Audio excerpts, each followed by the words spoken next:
Doctor ইউনূসের সঙ্গে তারেক রহমানের যে বৈঠক হয়েছে, এই বৈঠক হওয়ার আগে বেশ কয়েকদিন এটা নিয়ে আলোচনা হচ্ছিল, কি হবে, কি আলোচনা হবে, কি ফল হবে এবং সেই আলোচনা আমাদের জাতীয় রাজনীতিতে কি প্রভাব ফেলতে পারে, এগুলো আলোচনা হয়েছিল। গতকাল শুক্রবার বৈঠক হয়ে গেছে, 1.5 ঘন্টার বৈঠক হয়েছে। বৈঠকের পর ডক্টর ইউনূস এবং তারেক রহমান দুজনেই তাদের ঘোষিত নির্বাচনের সম্ভাব্য তারিখ থেকে আপোস করেছেন। ডক্টর ইউনূস 2 মাস এগিয়ে এসেছেন, এপ্রিল থেকে ফেব্রুয়ারিতে, আর তারেক রহমান 2 মাস পিছিয়ে ডিসেম্বর থেকে ফেব্রুয়ারিতে গিয়েছেন। এটুকু যদি আপনি শুনেন আপনার কাছে মনে হবে বাহ, ভালোই তো, উইন উইন সিচুয়েশন, দুপক্ষ জিতেছে, এটা হতে পারে। কিন্তু পক্ষ তো আরও কতগুলি আছে, আরও পক্ষ আছে না, আরও অনেকগুলি রাজনৈতিক দল আছে। তারও চেয়ে বড় কথা, এদেশের জনগণ আছে। কেউ কি এই এগিয়ে যাওয়া বা পিছিয়ে যাওয়া এই সিদ্ধান্ত নেওয়ার সময় জনগণের কোনো অপিনিয়ন নিয়েছে? এখন বলবেন জনগণের অপিনিয়ন কীভাবে নেব? জনগণ কি চাচ্ছিল সেটা তো জানার জন্য খুব বেশি দূর যাওয়ার দরকার নেই, একটু মিডিয়ার দিকে চোখ বুলালেই হয়। মানুষ কি চাচ্ছিল সেগুলো একটু বোঝা দরকার আছে। ঠিক আছে, আমি এটা নিয়েও আমার কোনো আপত্তি নেই। আমি এখন দেখতে চাই যে রিয়াকশনটা কী হলো। সবাই বলে আমি নাকি সবসময় সমালোচনা করি, না সবসময় সমালোচনা না, আবার অনেকে বলে আমি নাকি নেগেটিভ লোক, মানে যা কিছু হয় সবই নাকি নেতিবাচকভাবে দেখি। নেতিবাচকভাবে দেখার ব্যাপার নয় বিষয়টা, যেটা হলো আলোচনার বিষয়। আলোচনা করতে হবে, আলোচনা না করলে ভুলগুলিও বেরিয়ে আসবে না, অথবা শুদ্ধতম পথের দিকেও আমরা অগ্রসর হতে পারবো না। এই দুটোই আমাদের জন্য প্রয়োজন। আমার মনে কি প্রশ্ন জেগেছে সেটা তো আমাকে উচ্চারণ করতে হবে, নাহলে আপনি বুঝবেন কীভাবে, নাহলে অন্যরা বুঝবেন কীভাবে, আপনার সঙ্গে আমার চিন্তার মিলল কিনা সেটাও তো বুঝতে হবে। যাও, আমরা বরং দেখি, যেহেতু রাজনৈতিক দল নিয়ে আলোচনা হচ্ছে, আমরা বরং দেখি যে রাজনৈতিক দলগুলো কি রিয়াকশন দিল। রাজনৈতিক দলের মধ্যে কয়েকটা রাজনৈতিক দল এই মিটিংয়ের ফলাফল এবং এই মিটিং যেভাবে হয়েছে সেই ঘটনা, এই সব মিলে কয়েকটা রাজনৈতিক দলে আমি একটা প্রতিক্রিয়া পেয়েছি, সমর্থন না প্রতিক্রিয়া পেয়েছি। তাদের মধ্যে যেমন ধরেন জামাত ইসলামী, এনসিপি জাতীয় নাগরিক পার্টি যেটা, এবং আরও কয়েকটা ইসলামিক দল, তারা কিন্তু এ ব্যাপারে কিছুটা প্রতিক্রিয়া দিয়েছেন। তাদের কিন্তু ফেব্রুয়ারির প্রথমার্ধে নির্বাচন হওয়া নিয়ে কোনো ভিন্ন মত নেই, এবং তারা দেশের বৃহত্তম রাজনৈতিক দলের সঙ্গে অন্তর্বর্তীকালীন সরকার প্রধানের যে বৈঠক হয়েছে, সমঝোতা হয়েছে, এটা নিয়েও তারা অসন্তুষ্ট নন। তাদের প্রশ্ন হচ্ছে সরকার, এটা তো অন্তর্বর্তীকালীন সরকার, এই সরকারের কাছে সব দলই সমান। তো এই অন্তর্বর্তীকালীন সরকার কিভাবে একটা রাজনৈতিক দলের সঙ্গে মাত্র কথা বলে নির্বাচনের ডেট ঘোষণা করতে পারে? তাদের প্রশ্ন কিন্তু এই পয়েন্টে, এবং তাদের এই পয়েন্টটাকে কিন্তু আপনি ইগনোর করতে পারবেন না। তারা প্রশ্ন করতেই পারে যে আপনি আগের বার যখন ডেটটা ঘোষণা করলেন তখন সকল রাজনৈতিক দলের সঙ্গে আলোচনা করার পর ঘোষণা করেছিলেন। সে ঘোষণায় কেউ পছন্দ করেছে, কেউ করেনি, এবং সে ঘোষণায় ওই সময় যে রাজনৈতিক দলগুলো আপনার সঙ্গে মিটিং করেছিল তাদের মধ্যে সংখ্যাগরিষ্ঠ দল, প্রায় 80% দলের যে মতামত ছিল সেই মতামতকে উপেক্ষা করে আপনি নিজের মতো একটা ডেট ঘোষণা করেছেন, এবং সেখানে বিএনপির মতামতকে আপনি উপেক্ষা করেছেন। আপনার মতামতটা আপনি কার সঙ্গে আলাপ করে করলেন অথবা কোন দলের সমর্থনে করলেন বোঝা গেল না। কিন্তু কিছু কিছু রাজনৈতিক দল তখন আপনাকে সমর্থন দিয়েছে, জামাত দিয়েছে, এনসিপি দিয়েছে, এরা দিয়েছে। যারা তাকে এপ্রিলে সমর্থন দিয়েছিল ওই প্রক্রিয়ার কারণে, যে সবার সঙ্গে আলোচনার পর আপনি আপনার নিজস্ব বিবেচনায় আপনাকে তারিখ ঘোষণা করেছিলেন। কিন্তু এবার আপনি একটা মাত্র রাজনৈতিক দলের সঙ্গে আলোচনা করে আপনি ডেটটাকে 2 মাস এগিয়ে আনলেন, ডেটটাকে চেঞ্জ করলেন। এই যে প্রক্রিয়াটা, এই প্রক্রিয়াটার সমালোচনা এই দলগুলো করেছে। আমি কিন্তু এই দলগুলোর সমালোচনাকে উড়িয়ে দিচ্ছি না, আমি মনে করি এটা ভ্যালিড একটা ক্রিটিসিজম। সরকারকে বুঝতে হবে যে আপনি একটা যা কিছুই করবেন একটা সিস্টেমের মধ্যে থেকে আপনাকে করতে হবে। আপনি তারেক রহমানের বক্তব্য শুনলেন, শুনে এসে দেশে বসে আপনি এই কাজটা করতে পারতেন, সবার সঙ্গে আবার আলোচনা করতেন, ওটা আবার দ্বিতীয়বার ঘোষণা করতে পারতেন। ওখানে বসেই যে ঘোষণাটা করলেন, এটা কেন? আমি মনে করি আর কেউ না বুঝে করেছেন, আমি তা মনে করি না। এখানে একটা রাজনীতি আছে বলে আমার ধারণা। এখন সেই ধারণাটা নিয়ে আমি আলোচনা করব, তার আগে আমি অন্য একটা আলোচনা করি। যে আলোচনা করব এই আলোচনার মধ্যে ওই ধারণাটাও কিছুটা প্রকাশিত হবে। আপনাদের মনে আছে যৌথ বিবৃতি, সরকার এবং বিএনপির যে বিবৃতি, একসঙ্গে বিবৃতি, যেটা আবার পড়ে শুনিয়েছেন মিস্টার খলিলুর রহমান, যার ব্যাপারে বিএনপি প্রকাশ্যে তাদের অবজারভেশন জানিয়েছিলেন। যে 3 জন উপদেষ্টাকে তারা পদত্যাগ করার দাবি জানিয়েছিলেন, বের করে দেওয়ার দাবি জানিয়েছিলেন, তার মধ্যে খলিলুর রহমান একজন। আর তাকে দিয়ে এই অন্তর্বর্তীকালীন সরকার যৌথ বিবৃতিটা পড়িয়েছেন।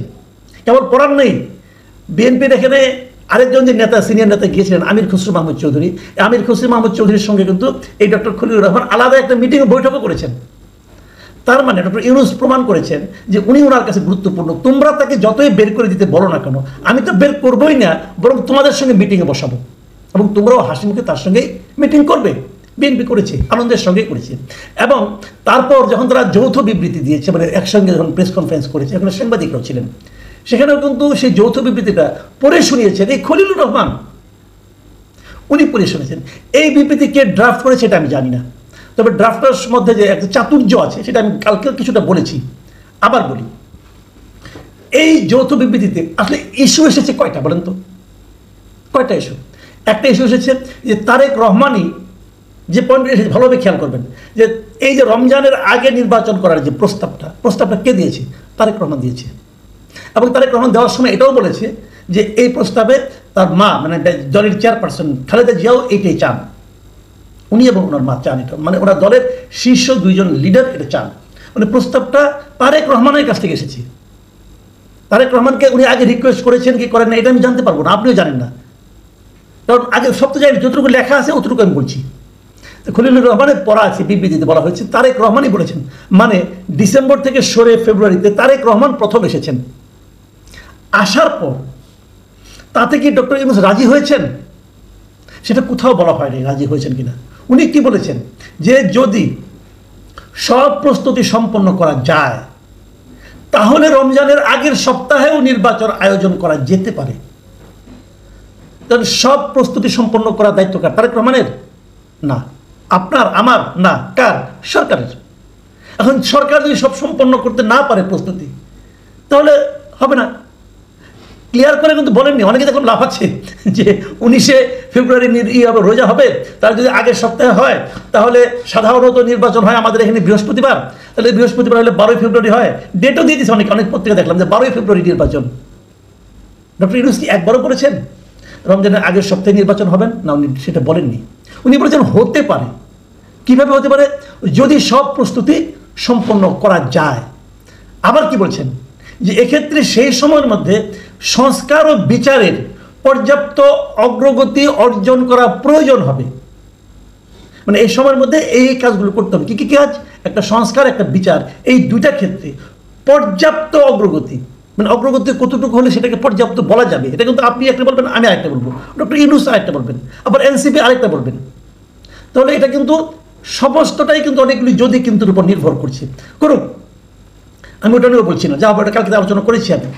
এইটুকু বলার পর তারেক রহমান ডক্টর ইউনূসকে ধন্যবাদ জানিয়েছেন, ওনার এই অবস্থানকে স্বাগত জানিয়েছেন, দলের পক্ষ থেকে ধন্যবাদ জানিয়েছেন, এবং প্রধান উপদেষ্টাও তারেক রহমানকে ধন্যবাদ জানিয়েছেন।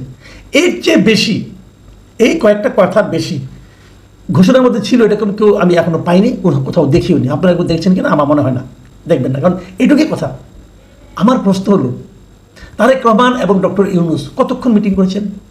1.5 ঘন্টা। এইটুকু কথা বলতে 1.5 ঘন্টা লাগে? লাগে না। এইটুকু কথা বলতে 3 মিনিটে হয়ে যায়। তো বাকি সময় কি আলাপ করেছেন? সেই আলাপগুলো হলো ইম্পর্টেন্ট, খুবই গুরুত্বপূর্ণ। সেই আলাপগুলো আমার দেশের অন্তর্বর্তীকালীন সরকারের প্রধান, আমার দেশের একটা রাজনৈতিক দলের প্রধান একসঙ্গে মিটিং করেছেন 1.5 ঘন্টা। আমরা জেনেছি মাত্র 3-4টা বিষয়, তাও সবগুলি নির্বাচন বিষয়। আরেকটা জিনিস জেনেছি যে তারেক রহমান তাকে বই এবং কলম উপহার দিয়েছেন। বাকি সময় ওনারা কি আলাপ করেছেন, কি নিয়ে কথা বলেছেন, সেটা কি জানার প্রয়োজন নাই? ডক্টর ইউনূস গত 10 মাসে কি কি কাজ করেছেন, সেই কাজগুলো সম্পর্কে বিএনপির যে মূল্যায়ন, সেগুলিকে তারেক রহমান ওনার সঙ্গে শেয়ার করেন নাই? করা কি উচিত নয়? বিএনপি যে ইস্যুতে, যেমন আপনার ওই করিডোর বলে, মানবিক করিডোর বলেন, মানবিক প্যানেল বলেন, কি কি না নতুন নতুন নাম দিচ্ছে, সেই আরাকান যে দেওয়ার যে প্যানেল অথবা করিডোর যাই বলেন, সেটার ক্ষেত্রে বিএনপি যে প্রতিবাদ করেছিল, সেটা বিএনপির দলীয় প্রধান হিসেবে উনি কি জিজ্ঞাসা করতে চেয়েছিলেন এটা আপনি কেন দিয়েছেন অথবা কেন দিতে চাচ্ছিলেন? অথবা আমাদের টার্মিনালকে, সামুদ্রিক টার্মিনাল যেটা আছে সেটাকে, বন্দরের, সেটাকে দেওয়ার ব্যাপারে উনি যে বিদেশি একটা কোম্পানিকে আনছেন, এই ব্যাপারে তারেক রহমান তাকে প্রশ্ন করেছিলেন? আমার ধারণা করেছিলেন, কারণ এটা একটা গুরুত্বপূর্ণ এসে পড়া তো উচিত। উনি ভুলে যাবেন তেমন নেতা তো উনি নন। সেই প্রশ্নের কি উত্তর এসেছিল এটা আমি জানবো না, জানতে চাইবো না? আমার দেশের স্বার্থ, আমার দেশের পলিটিক্যাল পার্টির একটা বড় পার্টির নেতা কিভাবে সংরক্ষণ করছেন, কিভাবে সে বিষয়ে কথা বলছেন, সেটা জানার অধিকার কি আমার নাই? আমি জানতে চাইতে পারি না? কেন এটা আমার কাছে আপনি গোপন রাখবেন? আমি জানতে চাই ডক্টর ইউনূস কী বলেছিলেন, তারেক রহমান কী বলেছিলেন। আমি জানতে চাই কোন কথার কী উত্তর হয়েছিল, অথবা ওই বিষয়গুলোতে কী আলোচনা হয়েছিল। অন্য কোনো বিষয়ে আলোচনা হয়নি, কেবল নির্বাচনে আলোচনা হয়েছিল। কেবল নির্বাচনে আলোচনা হলে 1.5 ঘন্টা ধরে এই একই আলাপ করেছেন ওনারা। কীভাবে? প্রথম প্রস্তাবটা কে দিলেন? এইগুলি কিন্তু আমার মনে হয় এই দেশের মানুষকে জানাতে হবে। যদি আপনারা না জানান, নাও জানাতে পারেন, আপনাদের ইচ্ছা। যদি আপনি না জানান, তাহলে মানুষ নানা ধরনের নানা কিছু কল্পনা করবে, নানা কিছু সন্দেহ করবে, নানা কিছু লেনদেনের কথা উচ্চারণ করবে। সেগুলো শুনতে ভালো লাগবে? উচ্চারিত কিন্তু হতে শুরু করেছে, অলরেডি শুরু হয়েছে উচ্চারণ। অলরেডি হয়েছে, কি কি লেনদেন হলো, কি কি আপোষ রফা হলো, এগুলো আলোচনা হচ্ছে। যেখানে অন্ধকার, যেখানে অস্বচ্ছতা, সেখানেই কিন্তু ভূতের ভয়, বলে না? দেখবেন ভূত কিন্তু দিনের বেলা আসে না, রাতের অন্ধকারে আসে। কেন আসে? যেখানে অস্বচ্ছতা, সেখানেই কিন্তু মানুষের সন্দেহ বাড়ে। সন্দেহ বড় মারাত্মক। আমি তারেক রহমান সাহেবকে বলবো, আমি এটা নিয়ে আমি ইউনূস সাহেবকে বলতে চাই না, কারণ উনি তো 2 দিন পরে চলেই যাবেন। তারেক রহমান সাহেব এসে ওনার দল আগামীতে ক্ষমতার জন্য লড়াই করবেন, দেশ পরিচালনা করবেন, ওনাকে আমি বলবো, আপনি দীর্ঘদিন ধরে বিদেশে আছেন, ট্রান্সপারেন্সির কী মূল্য এটা আপনি জানেন, আর অস্বচ্ছতার কী ভয়াবহ ক্ষতি সেটাও আশা করি আপনি জানেন। সেভাবেই বিষয়গুলো জনগণের সামনে পরিষ্কার করুন, এটাই আমাদের আপনাদের কাছে প্রত্যাশা।